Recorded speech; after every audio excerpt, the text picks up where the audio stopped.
to the reduction of CO2 uh, uh, applied to the reduction of CO2 emissions from a specific point source. That point source can be any heavy process, such as a cement plant or a coal-fired power plant, a refinery. Anything that has a CO2 stream can have the CO2 captured.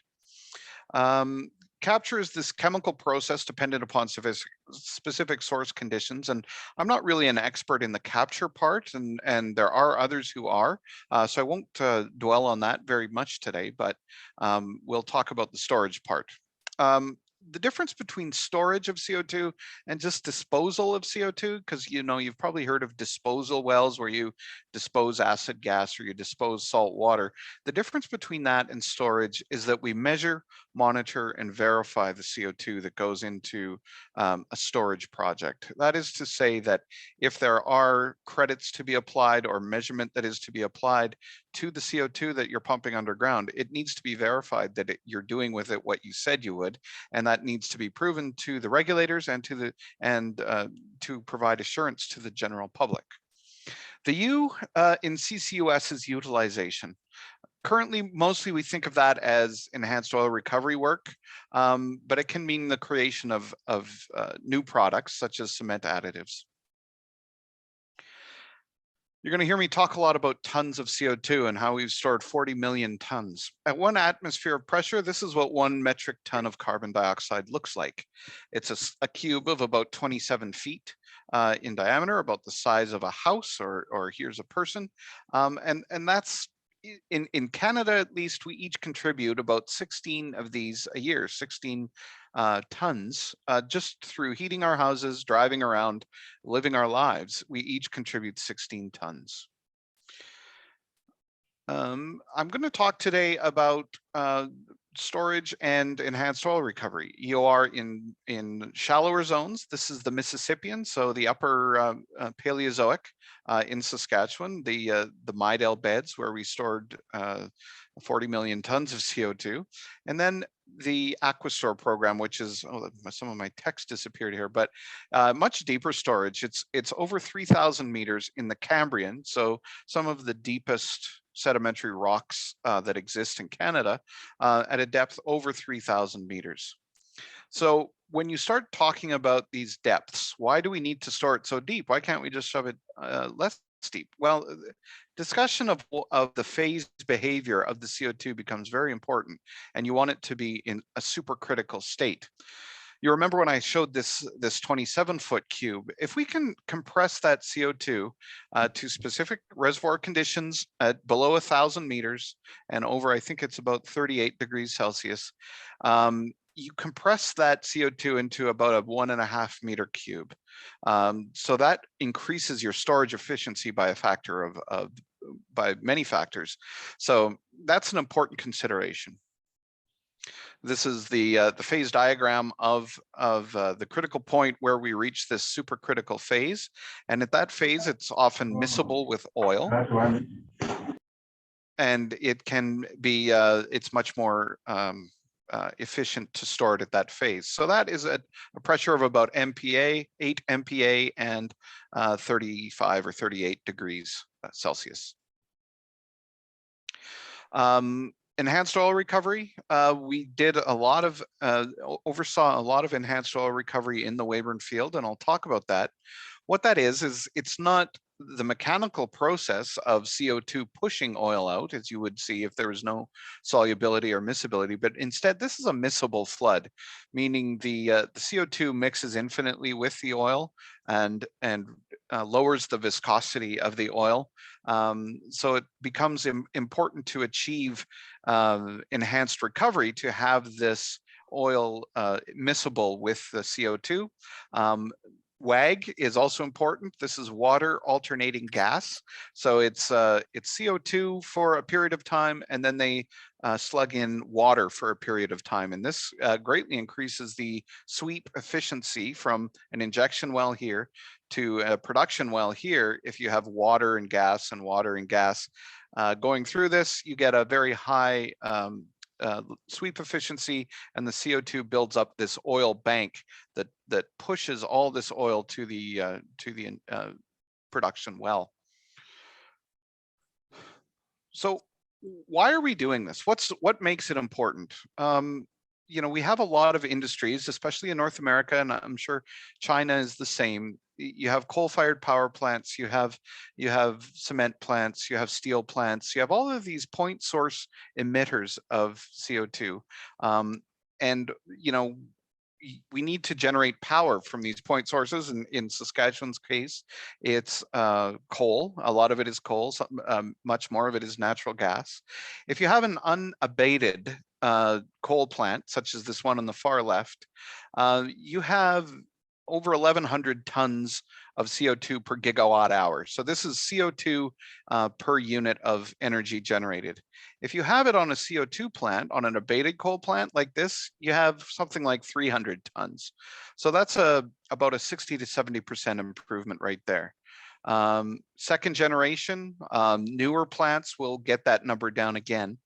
Interestingly, if you have a biomass generated power or an ethanol plant or something like that, you are below zero. You are in carbon negative territory, which means you're taking out more carbon than was there in the first place by growing that food or that feedstock and then storing the CO2 from it. So we're in this kind of area here where we're generating, you know, 250 tons of CO2 per gigawatt hour, which is very good compared to many other forms of energy, including wind with a natural gas backup. In Canada, or in the world, these are all of the projects in sort of, some of them are new, some of them are in some of them are mature, and some of them are just sort of in their infancy right now, and there's some big ones coming down the pipe here in blue. The Canadian ones, this one's called Great Plains. This is essentially Weyburn. It's the Great Plains Synfuel plant in North Dakota that sends CO2 to Weyburn. Shell Quest is here. The Alberta Carbon Trunk Line here, a little bit newer. And of course, Boundary Dam, this is the one I'll be talking about mostly today, is down here. And there are various sizes.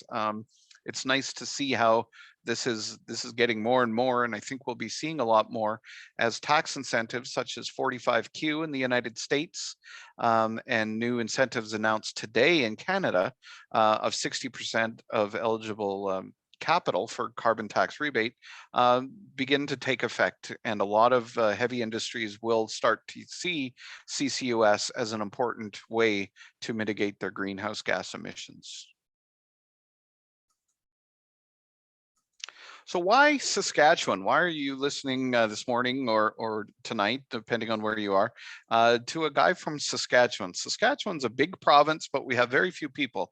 It's a huge area, about the size of the entire British Isles, with 1 million people in it. It's a big, sparsely populated place. It's this square province here, right in the middle of Canada. The geology we have here is perfect for storage of CO2. We have sedimentary cover that goes down over 3,000 meters or almost to 4,000 meters. And much of it, as you can see from this is a rather old map, but it's still good. The green areas indicate good to very good storage potential in this whole area of central Canada here. And of course, this is where Aquastor, Weyburn, and Quest all reside. They're all injecting into different formations. Quest and Aquastor both in the Cambrian Deadwood, Weyburn in the Mississippian. And there's a lot of point sources here. These pink dots, and there's probably more of them now, are various power plants, refineries, all of those sorts of things. So I'll talk about Weyburn. This is the first CCS project. I suppose you could talk about Sleipner as being the first, but I like to think of Weyburn as the very first. It started in 1998 when Pan Canadian, the company at that time who owned this oil field, started buying 6,000 tons per day of CO2 that was suitable for EOR. So that means it's at a high enough concentration that it can be compressed to that supercritical state. And they made a 180-mile or about a 300-kilometer pipeline from central North Dakota up to just south of Weyburn, where the Weyburn field lies.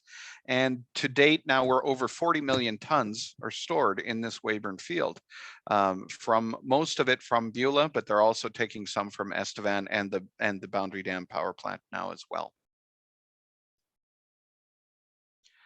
What sort of research did we do? You know, Pan Canadian said, okay, we want to do a CO2 EOR project, and people like Malcolm and PT and others at the university and in the Saskatchewan government said, hey, wait a minute, this is a great opportunity to research all the aspects of pumping CO2 underground. This was a very new science at the time. We're talking 1998 or 1999.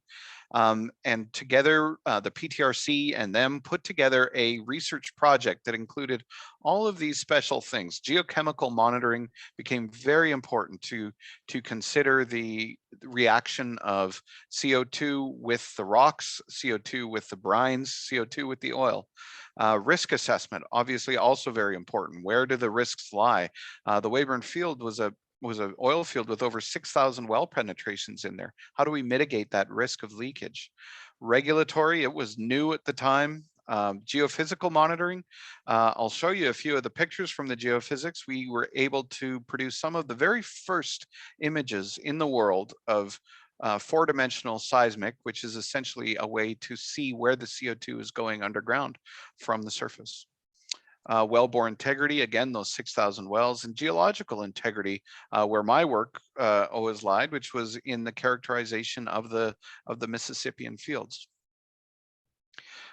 Speaking of which, this is a diagram right out of my thesis from 2006. It is a cross section of the Weyburn field, the cap rock being this orange layer here called the Watrous red beds, the reservoir layers, the light and the dark blue, going up and pinching out against this what's called a subcrop for you geologists out there. There was a zone of anhydrite along this interface here that helped to seal it in, and all of the oil would be essentially sealed in these units right through here. And this is where all the oil is. This is where the CO2 is being pumped, and it's currently being stored now to this day in these areas. The orange and the red here, that's sealing units and hydrite layers, very dense salts, basically dehydrated salts that help to seal the CO2 in. There are the sealing units. I'll move on from this. This is what the field looks like, and you may wonder what you're looking at here. You see all of these little lines along here. Those are all horizontal wells. So they pioneered, Saskatchewan was a pioneering area for the use of horizontal wells, and they drilled a lot of them in the Weyburn field, and they're all oriented in this direction, northeast to southwest, because that runs parallel to a fracture pattern in the field, so that they would bring bisect fewer faults and fractures in the area, and not bring up water from below.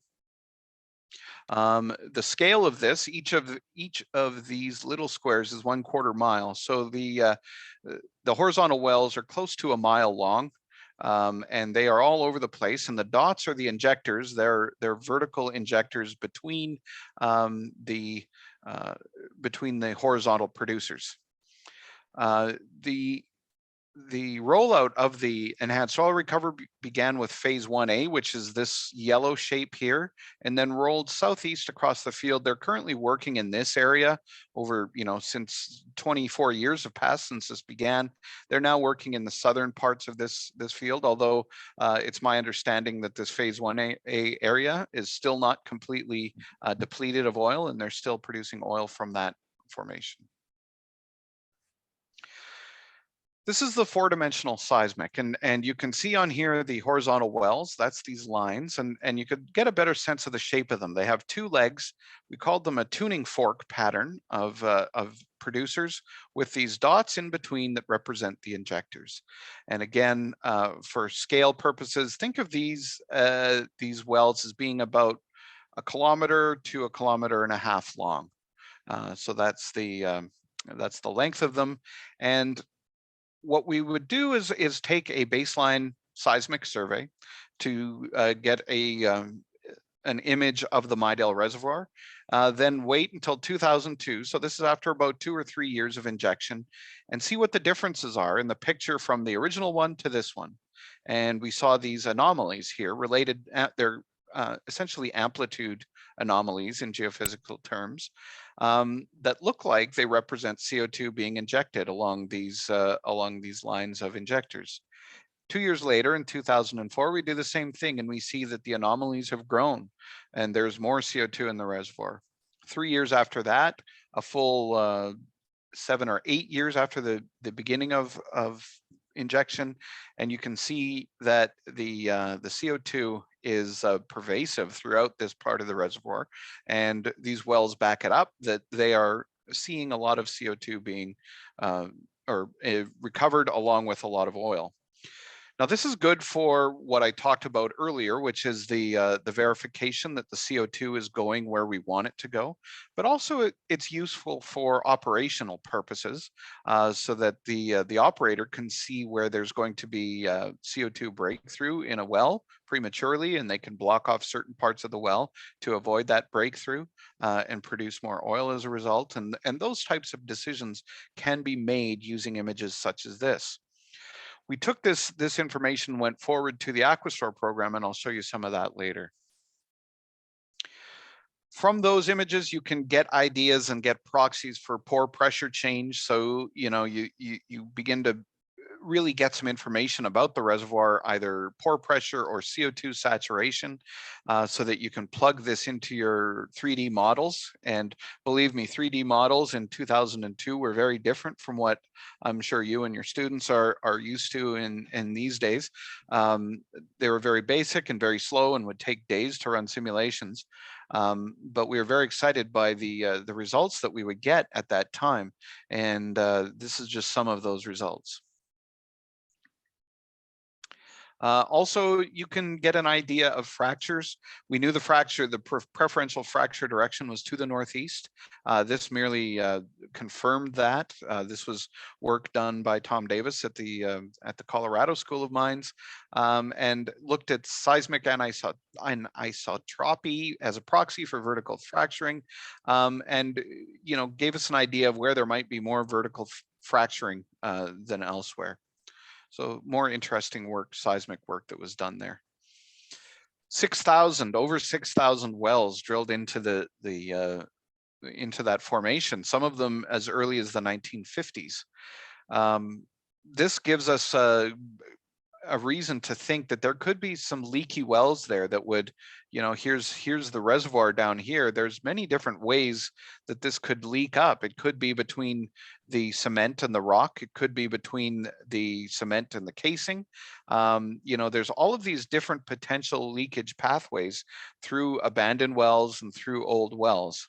So we made a database of all of these wells, the 6,000 wells, and gave them all risk factors and took that into account in modeling, and then did leakage scenarios from that wellbore database, and showed the regulator and showed the general public and showed the academic community that we probably weren't going to lose much, if anything, to overlying formations. And so far, to my knowledge, they have not lost anything to overlying formations. Experimentally, there was an opportunity to drill a observation well, and in that observation well, we took a core, a horizontal core out the side of it, to get a look at those different microannular spaces between the cement and the casing, and the cement and the rock, and those interfaces, to see if there was potential for CO2 to leak along those interfaces.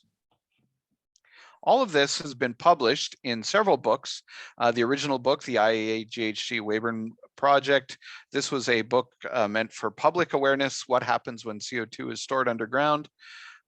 This was a special edition of Greenhouse Gas Control that is devoted to Weyburn, that we helped edit and author.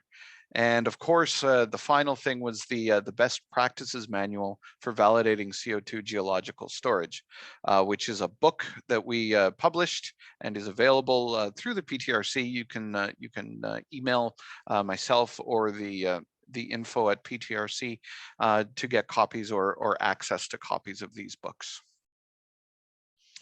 Weyburn continues to grow. I keep talking about it like it happened in the past. The research project ended in about 2012.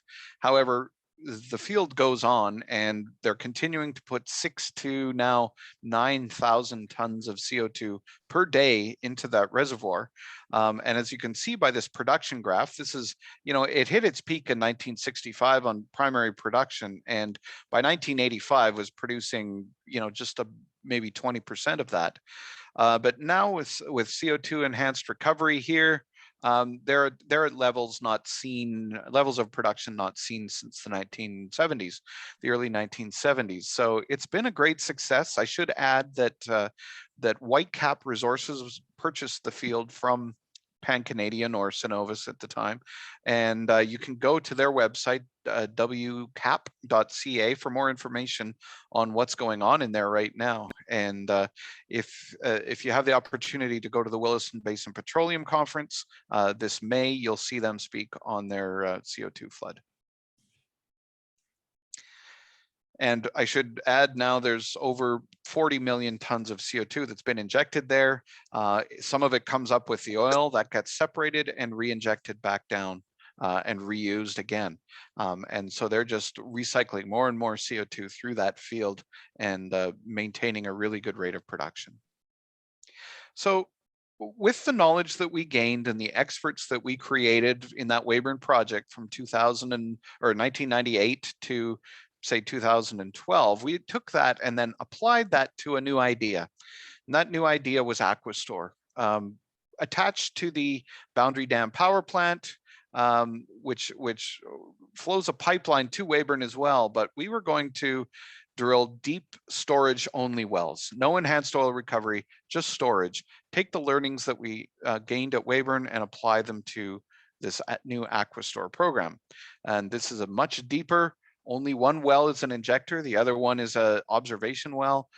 Very different sort of project, and a lot of different kind of learnings and different considerations to take into account. This is the Boundary Dam power plant here. Each one of these smokestacks is a different coal-fired unit. Units 1 and 2 here are mothballed. They no longer exist. This is unit 3. This is where the capture is. And then units 4, 5, and 6. Unit 3, you can see it's not spewing any smoke. The waste from that plant goes along here into this building here, which is the capture plant. This is the CO2 absorber. This is the CO2 stripper, and all of that goes on in this building here, and then into here for compression, for dewatering and compression. And you can't quite see it, but there's a little pipeline that comes out the back that goes off to Weyburn for sale and to Aquastore for storage.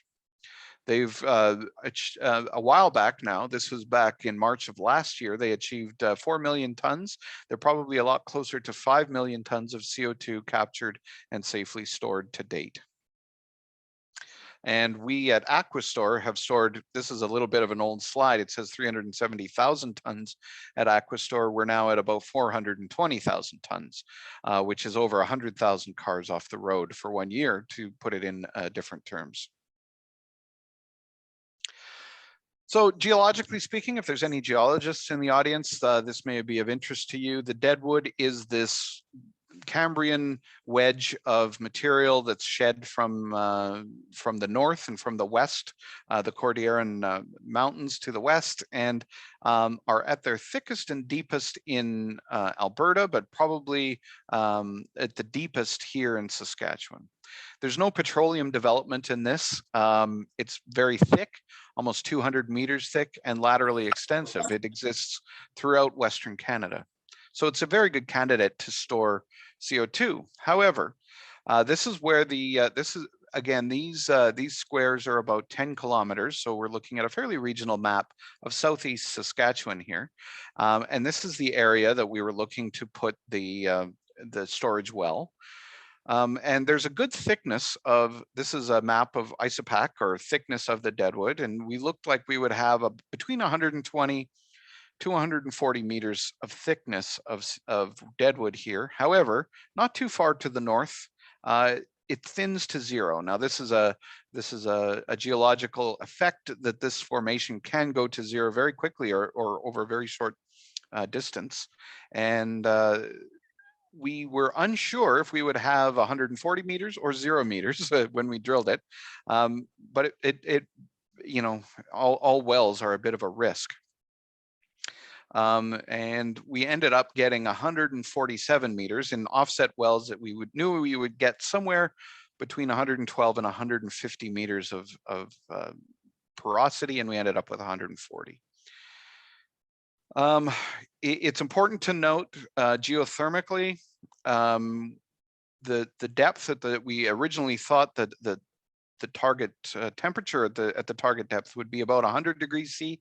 It's more like 120 degrees C, to be honest.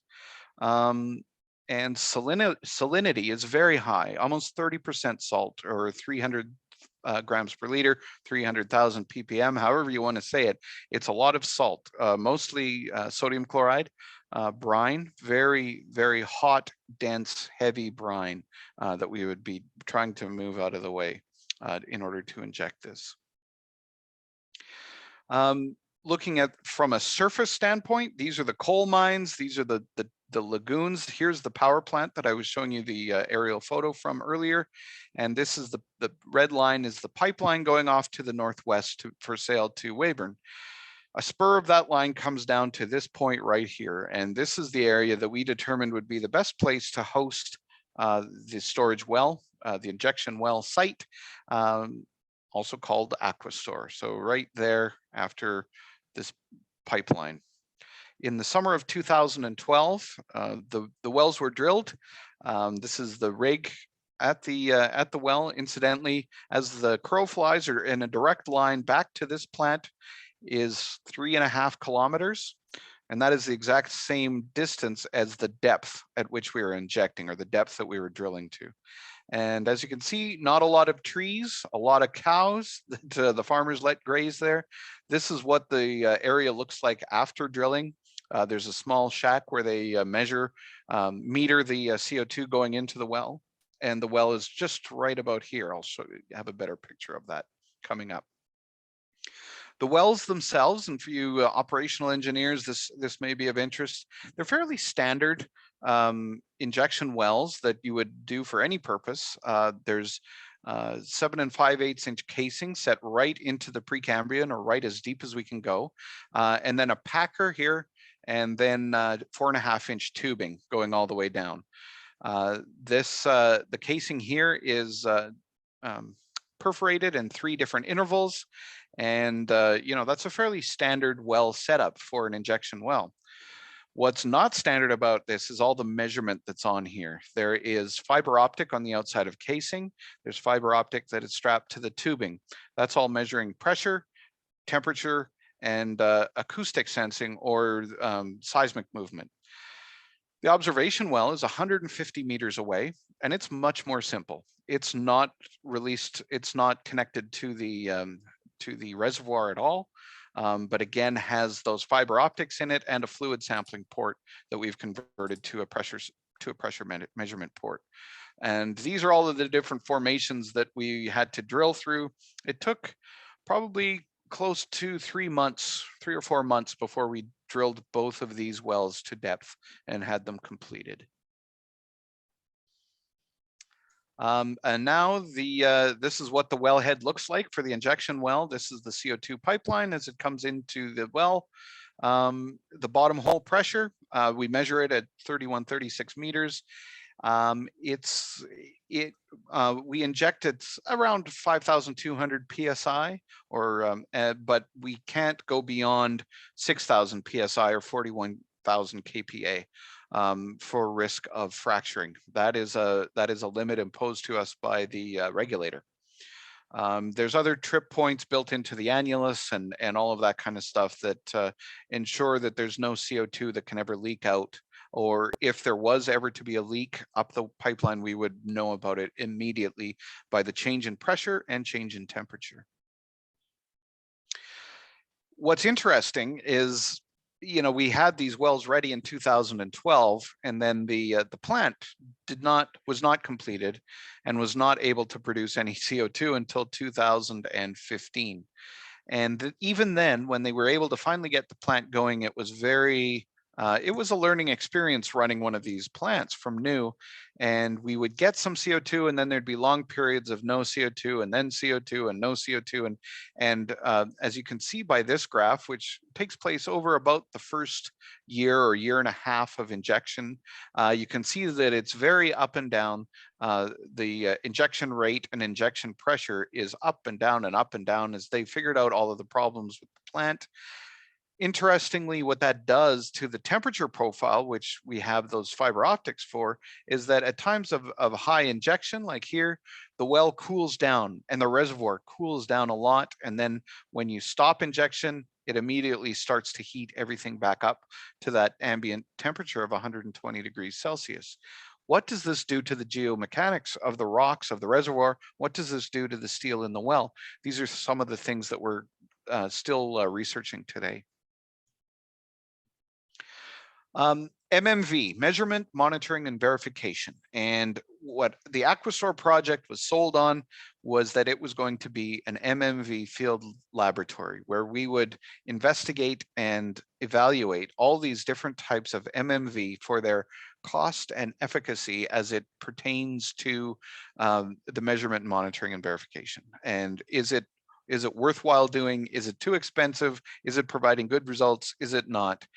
To help do this, we kind of divided up into the in situ things. These are all the things on the well, the plume. These are the pictures of the plume that we're able to get using a seismic array.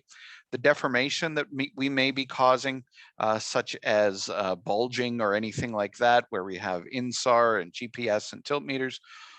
And finally, leakage. Obviously, we want to measure the groundwater and the soil gas to ensure that there is no leakage at surface. All of these things are measured at different times. This is a little difficult to see, but here's all the measurement technologies here. Some of them are very, very regular, such as passive seismic. We measure that every month. Some of them are based on this line, which is the tons of CO2 injected. So we do a lot of these logging runs early on to make sure we know when breakthroughs happening, and then can space them out much more further as we go along. So the decision as to when to monitor various things has been one of the learning experiences of operating a site like this. So just to go over it quickly, here's the two wells. They're 150 meters apart, and we monitor in a 5.5 kilometer space around them as prescribed by the regulator. Over that area, we have a grid of 630 geophones. What a geophone is an underground microphone. Basically, that's right here. They are situated at a depth of 20 meters, and there's a recorder and a battery that has to get changed in order to keep these things listening actively when we're doing a seismic survey, but also listening passively while we're injecting to make sure that we're not inducing any seismicity from injection. The green diamonds, a little hard to see, that's the soil gas sampling areas, where we have a group from St. Francis Xavier University looking at absolute soil gas and soil gas flux to ensure there's no CO2. And if there is CO2, we have an isotopic profile to make sure it's not CO2 that's from the plant. And then there's these monitoring superstations, the blue dots, and this is where everything else is. Gravity meters, INSAR reflectors, tilt meter, water well samples, all run by solar panels, and there's about a dozen of these things around there as well. So there's a lot of maintenance to keep these things up and running and delivering streams of data. They're all giving us lots and lots of this monitoring data that we correlate back to injection and other activities to ensure that everything is staying normal out there. And that I won't talk about. So I talked about seismic profiling, and we can do that two ways. One with that grid of 630 geophones, and just like the Weyburn pictures, here's the two wells, these two white dots. At 36,000 tons injected, we have this small amoeboid shape. of an anomaly. At 102,000 tons, lo and behold, it's a little bigger, and 141,000 tons, it's even bigger. Now at 400,000 plus tons, we took a survey last winter, and again, it's following the same pattern of getting bigger. We're able to do volumetrics on it to ensure that all of the CO2 that we're pumping down there is actually in the reservoir. It's proving to be a very good technology, and one that we can do for cheaper than installing all those geophones. This is done with fiber optics buried at surface and those ones along the wells, called DAS, distributed acoustic sensing. This was a technology that didn't even really exist in 2012 when we drilled the wells, but has gained in popularity and notoriety ever since, in part because of the work that we've been able to do here and show here very similar results in a much, much less expensive way. And again, just looking at it from a cross-section standpoint, here's the injection and the observation well. We can see where the CO2 is moving in a cross-section view, and how that's confirmed by repeat logging of the observation well that shows right here, right where we were expecting there to be CO2 within the reservoir. Sure enough, the seismic shows it on there. So it is most assuredly actual CO2 effects that we're seeing in those images. And that's kind of the thing that sets this this field lab apart from other just modeling studies. We're actually doing it, actually seeing the CO2 underground and actually operating this entire field laboratory in order to gain the best information possible. Petrophysically, I mentioned repeat logging of that observation well. By using repeat pulse neutron density logs, we can see changes in them that can be a proxy for CO2 concentrations in the reservoir, further evaluating the efficacy of storage. At the end of the day, this is a public assurance and regulatory assurance, and we can say with 100% certainty that there has been zero impact on soil gas, so there's no CO2 in the soil from this. Also, the same about groundwater. There's been zero impact on groundwater, and there's been zero measurable seismic activity. We have very sensitive seismometers out there that can measure down to you've heard of earthquake magnitudes. This can measure down to a magnitude 0, which is the same as dropping a book on the floor is a magnitude 0 earthquake, if you will.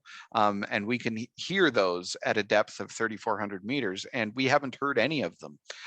So it's very good news that it takes the CO2 so smoothly and doesn't cause cracking. Obviously, many different streams of data all coming together, and we have different modeling programs. Schlumberger does one for the regulator. This is paid for by Sask Power, and it's very basic. The Earth and Environmental Research Center, great partners of ours in North Dakota, use the seismic program to refine the geological model and reproduce a realization. And then researchers at the University of Alberta take all those streams of monitoring data, mix it with the seismic data, and build what's called a non-isothermal model, which takes into account all of those temperature effects. And this modeling is getting very complicated with a lot of different input variables and variograms and history matching involved. And this work is ongoing at the University of Alberta. So one of our goals was to develop a minimum data set. This is everything that we have here. What we would like to do in the name of saving money, because a lot of this is going to come down to economic decisions for company, is remove what we feel is the most or remove what is the least important and least valuable of the monitoring information and get it down to really a small list of things. Now, this may or may not be what we finally land on. We're doing that evaluation now. But this is one of the main points of the Aquastore program, is to provide information to the academic community and to the regulators and to the general public as to the minimum things that should be done at a CO2 site. But what is the right amount of monitoring? This is a discussion that goes on in the CCUS community now. Are baselines even necessary? Like, do we need a baseline if we are so certain that leakage isn't going to happen?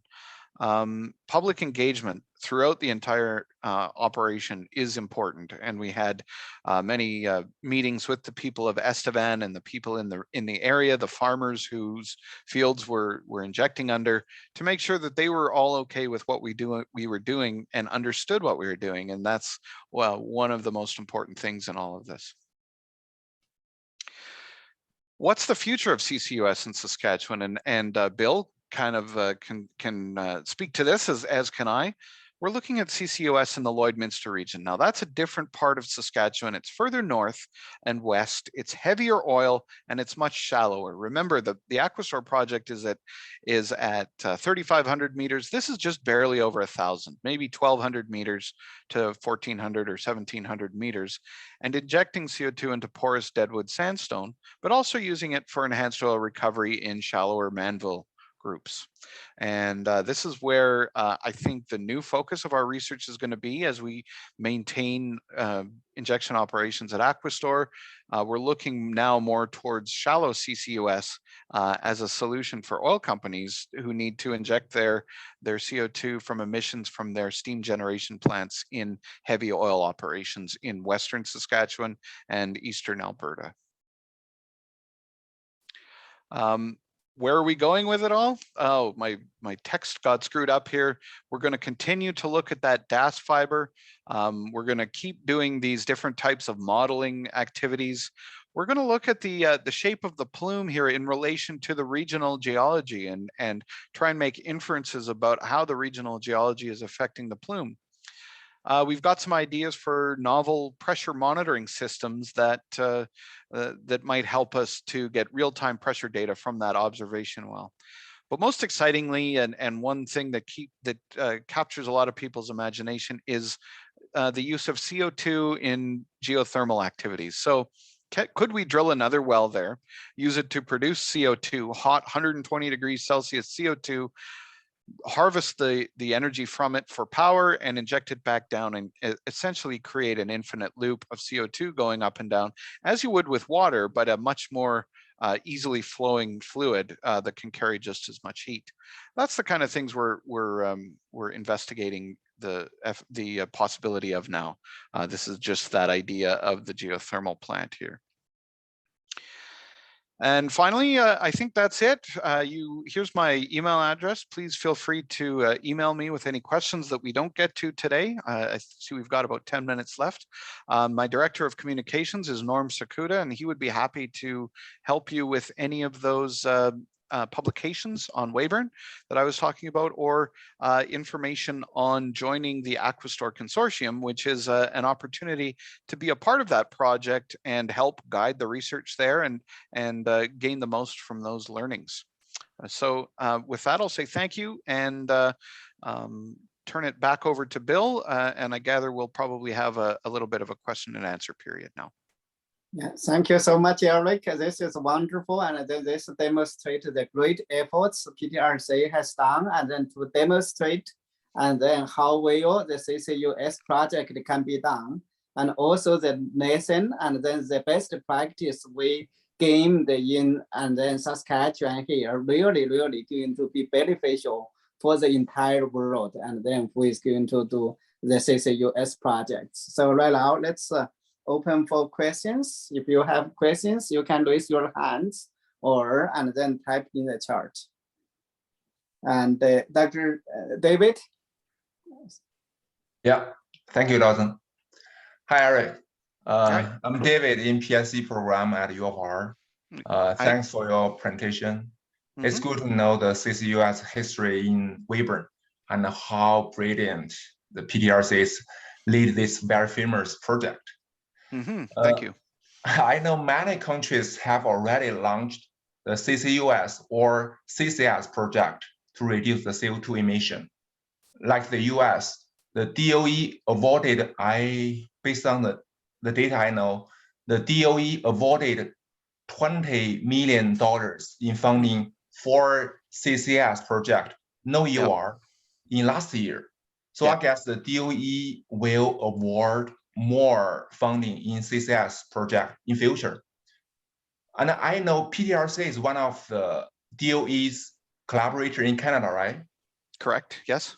Yeah. So my question is, if DOE would fund the PTRC to conduct a CCS project in Canada, do you think is there any industrial partner would like to join the project to provide information for injecting the CO2?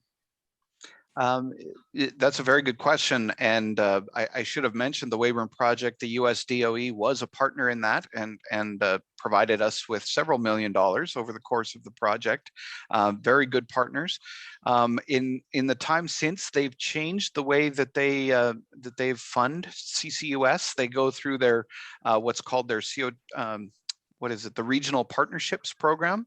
And what that is that each various American institutions have a geographic area that they represent for their projects. And Saskatchewan actually falls in what's called the PCOR, or Plains CO2 Reduction Partnership. And that is our partners at the EERC in North Dakota get funded, and often they're able to help us out with work. So the US DOE hasn't been able to fund the PTRC directly since about 2012. But they do fund work on our projects through an American company. This was something that came into effect during the Obama administration. I think it was just sort of an idea by them to build American capacity in CCUS instead of paying to build Canadian capacity. That said, they've still been a very good partner in the way that they are able to fund the project.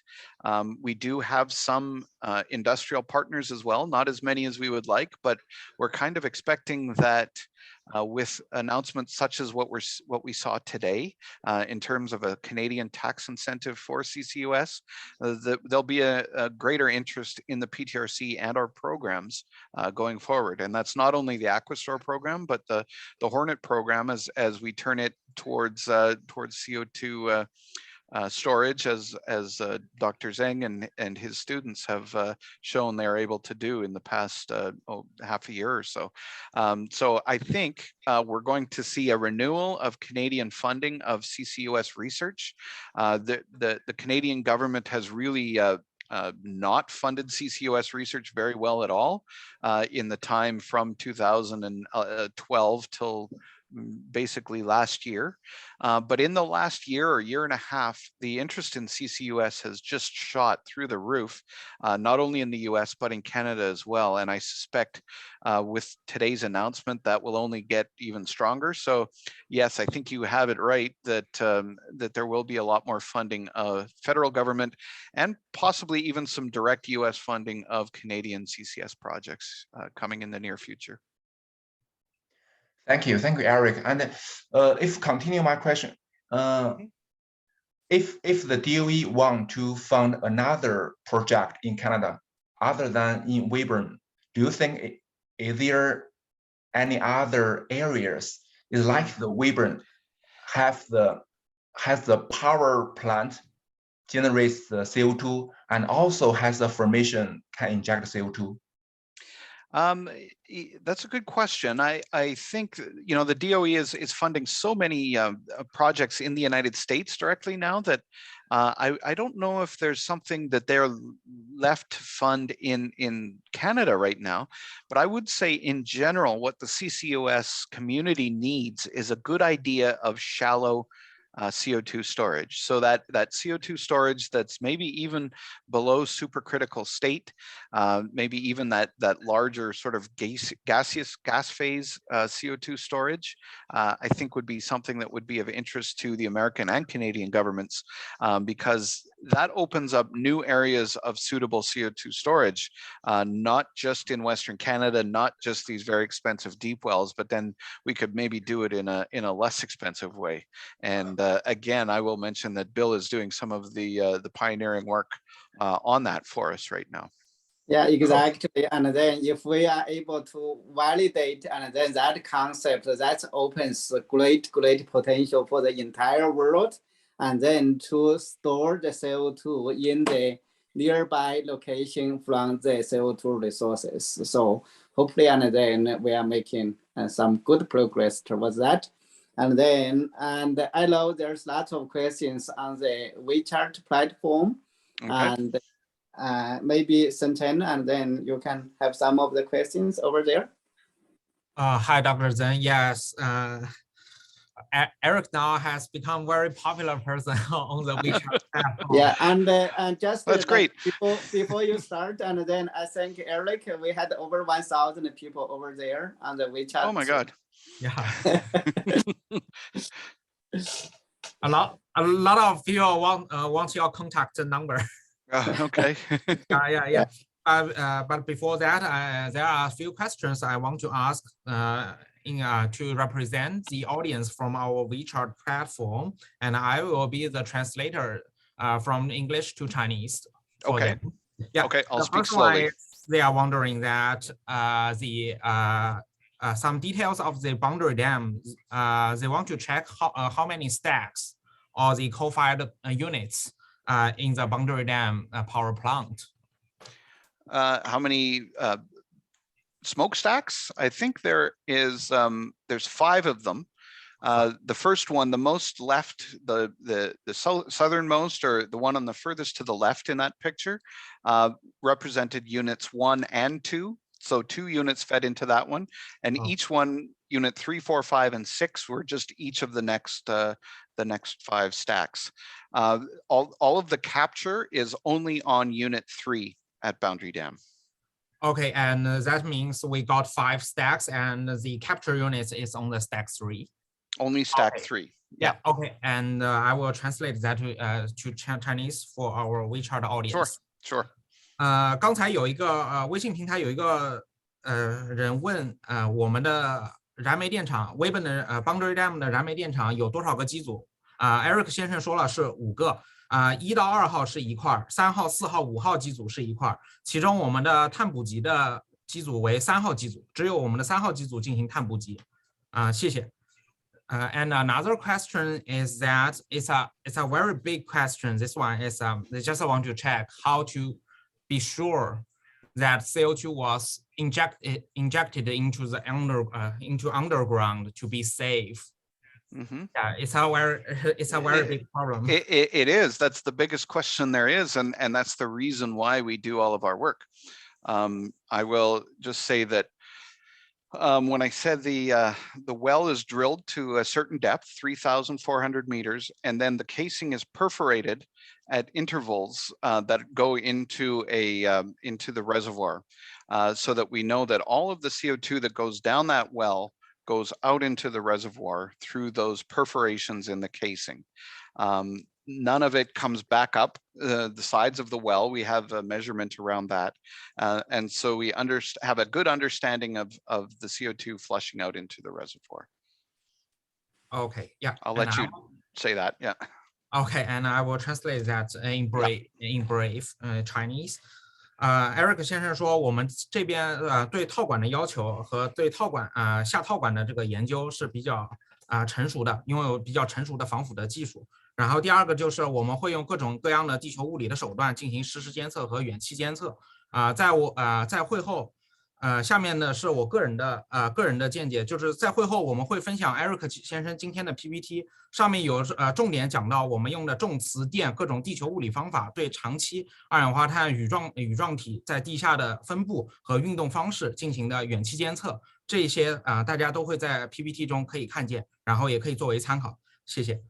And I will pass that into our Zoom and other platform, and I just wait here for any more questions from our WeChat platform right now. Okay, I will add, if there are questions that don't get answered because we run out of time, if you guys want to collect some and email them to me, I could type out some answers next week for you. Oh yeah. Thank you, and I will translate that into Chinese to them right now.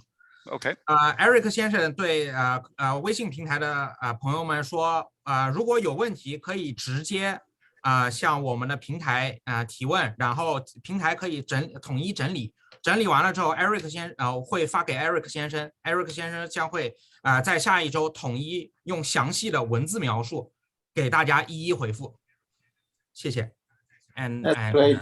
Thank you so much, Erik. That's very detailed. Yeah, from the Zoom, and then anyone, and then have questions, and then please raise your hands, or and then you can just open your microphone and then to speak.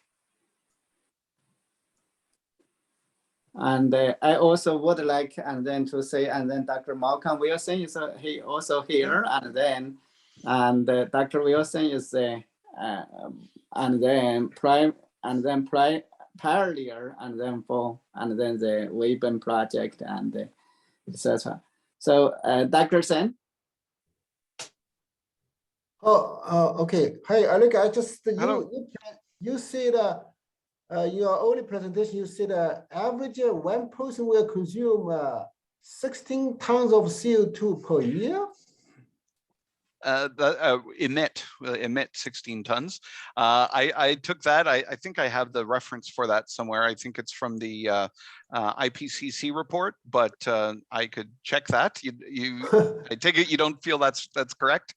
No, I just make sure you okay. I got the message corrected, so I get a message. Okay, so that's why I confirm again. But another thing was in North America. That was for North America, I think. Oh, okay. For tons. You at the end of the presentation, you mentioned geothermal. What is the relationship between the geothermal to CCUS? What the idea is essentially is to use CO2 as the geothermal carrying fluid, because it is much less viscous than water. Then the water in this formation is 30% salt. So you bring that up and you cool it through the power generation phase, and you'll have a lot of precipitation of salt at surface.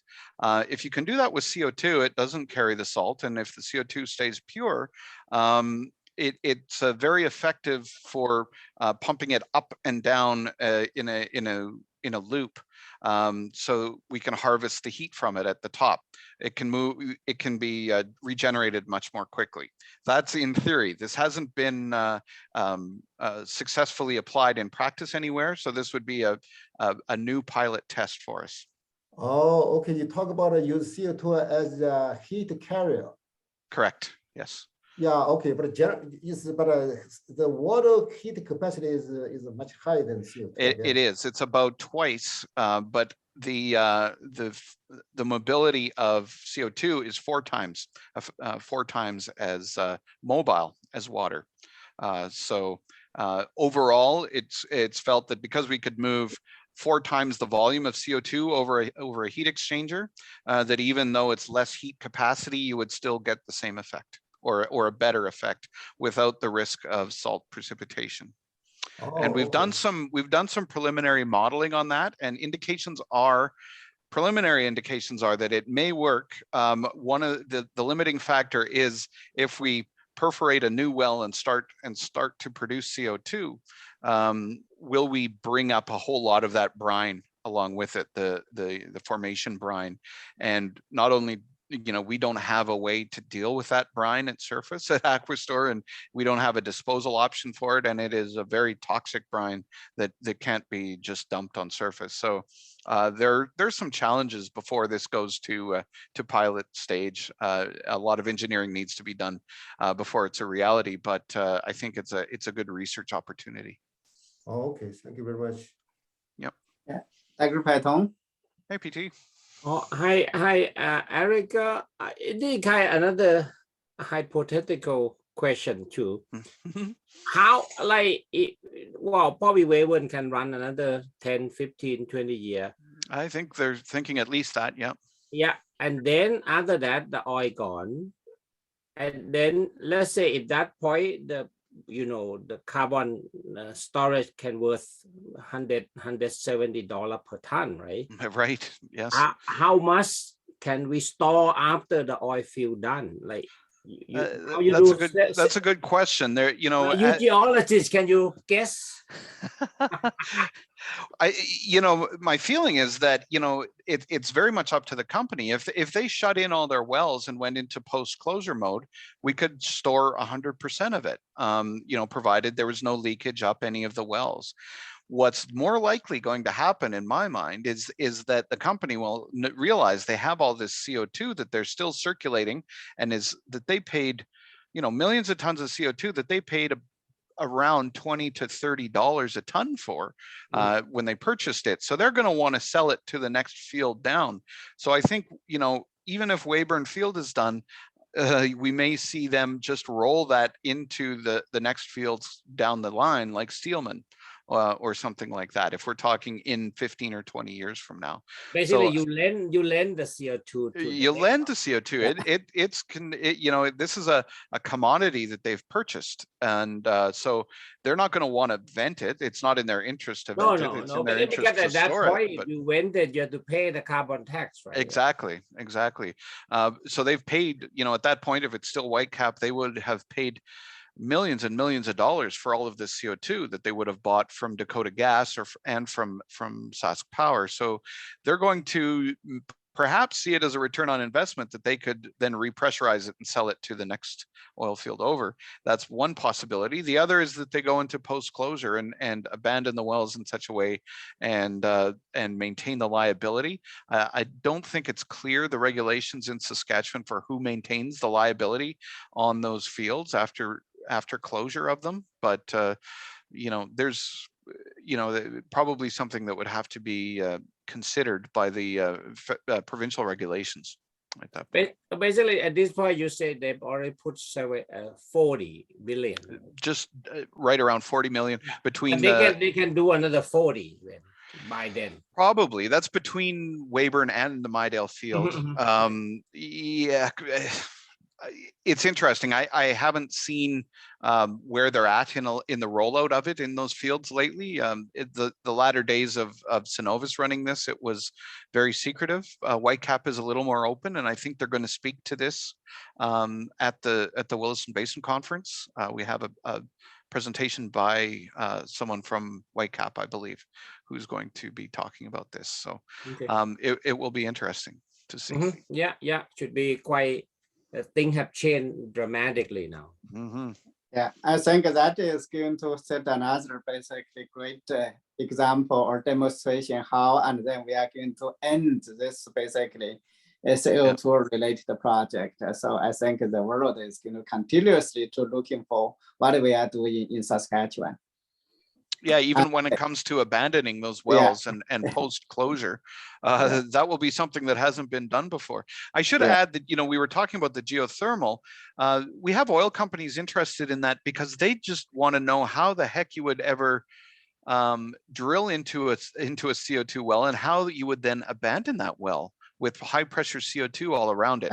And that's, just it may not be directly related to geothermal, but just drilling a well into a big, deep CO2 plume is an opportunity all its own to learn a lot more about how to do these sorts of things.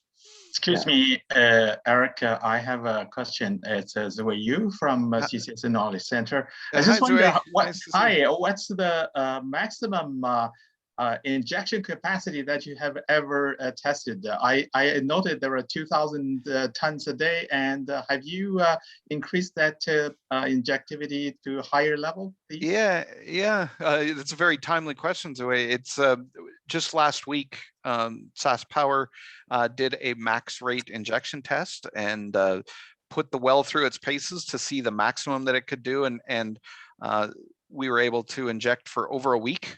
Or up to a week at very high volumes.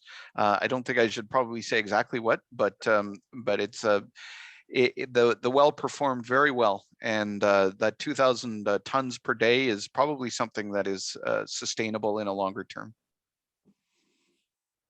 Yeah, that's and then that you. Number, gives and then lots of and then information. So how fast and then the CO2 injecting and the Aquastore project. So that's great. Yeah, typically we only receive about 500 to 600 tons a day there, but for a week we received over 2,000, and it was able to take it without creating too much of a rise in the bottom hole pressure. Yeah, that's great, and then there's lots of great lessons we learned from this project, and then that's just what we really tell the world about it. And so, and then before, and then we move to, and then further questions, I want to take a little bit of time to thank my team, and during the last 8 weeks, and then their great work, and then in support of this event. And then Sen-Chen, and then could you please wave your hands? And then, and Bo Wang, and then wave your hands. And then Bo, and then wave your hands, please. Yeah, okay. Jin Yuan, wave your hands, please. And then Ziqi, wave your hands, please. Yeah, good. And then Yisu, and then can you open your camera? Yisu, are you there? Okay, maybe, and then it's not here. So, and then they spend a lot of time and then to prepare and also sometimes and then translate and then some slides and do lots of logistic and then for this event. So thank you so much, folks. And then for the great work and then you have done. And there's lots of great idea and then to see how we can and then really broadcast the knowledge we learned from Saskatchewan to the world and then really appreciate the great work from the team. So, and any further questions before we invite and then Dr. Paitong and Dr. Wilson for the closing remark? So I didn't say any. I know there's lots of questions from the WeChat platform, and then Sen-Chen is going to organize those questions and then send it to Erik, and then we are going to back it to and then those audience later on. So and Dr. Paitong, you want to have some and then closing remark? Then Dr. Wilson, and then are you there? Okay. Thank you very much, Bill. I think you and your team did the great work for this, and I just kind of tagging along, and it's a big thank to you and all the speaker in the past few weeks, and we have a good closing session by PTRC. Erik have done the excellent work on the Weben and CCUS at PTRC.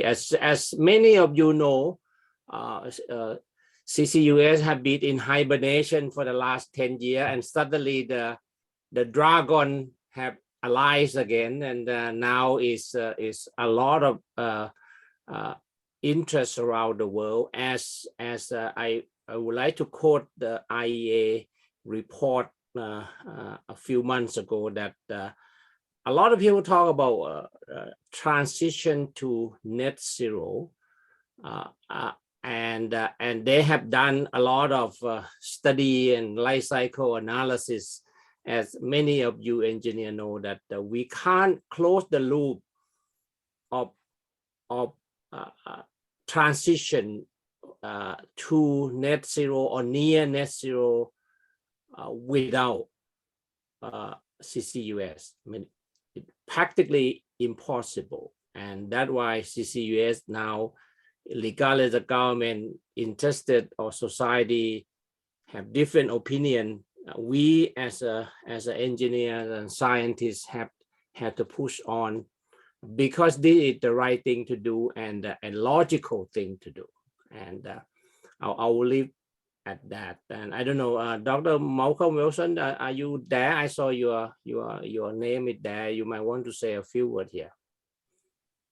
Yeah, thanks, Bill. Thanks, PT. First of all, Erik, thanks for the talks. Very interesting, and it's always exciting to see what's happening at home,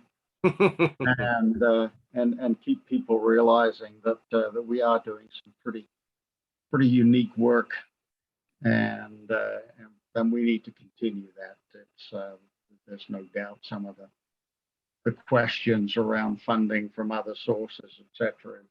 It's really something we need to be looking hard at and making sure we can stay ahead and as Bill said, keep the information flowing out globally. Also, Bill, great job. Bill was the one that got this started, and phoned Paitong, and asked us to participate in getting this series up and running. You heard Erik, you and a number of the others, 1,000+ people listening in. This was quite a reasonable conference. in terms of numbers. That's also pretty exciting with and getting a lot of students. I mean, you students are going to be the ones that carry this forward, not us. So it's good that you're listening in, and hopefully there'll be a lot of questions coming back to Erik and maybe to others as time goes on. So with that, Erik, thanks. Great talk. Yeah, thank you, and Shay. Okay. Bill, you might want to give out the information of some of people who just joined us today that might miss a number of good talk in the past 2 months, and you might want to show the link or email the link somewhere. Yeah. So basically, and then that's a good, and then basically, and then thanks, and then Erik, and then Dr. Python and Dr. Wilson, and so, and what we are going to do is I was chatting with Dr. Wilson, Malcolm Wilson, and even though this series we are basically and then end today, but and then our efforts to working on the CCUS and then play into net zero, and then we are not done, and then sooner or later we are going to open another and the open forum, and then similar like this. We wanted to call global net zero open forum, something like that. And then so we can continue to share our knowledge and then on the CCUS, as well as some other efforts, for example, energy transition, and then et cetera. And then also even including how community is able to working on net zero. So we are working on that, and then we are going to inform and then the audience, and then very soon, and then so we are trying to get and then a number of partners, and then to create that global net zero open forum, and then so we can continue to share the knowledge and then help the world to meet the challenge of the energy security as well as the global climate change efforts. So, and then we will organize those and then presentation in the last 8 weeks, and then share those links and then as well. With that, and then thank you everyone, and this is a great and then to be with you. Thank you. Thank you. Bye.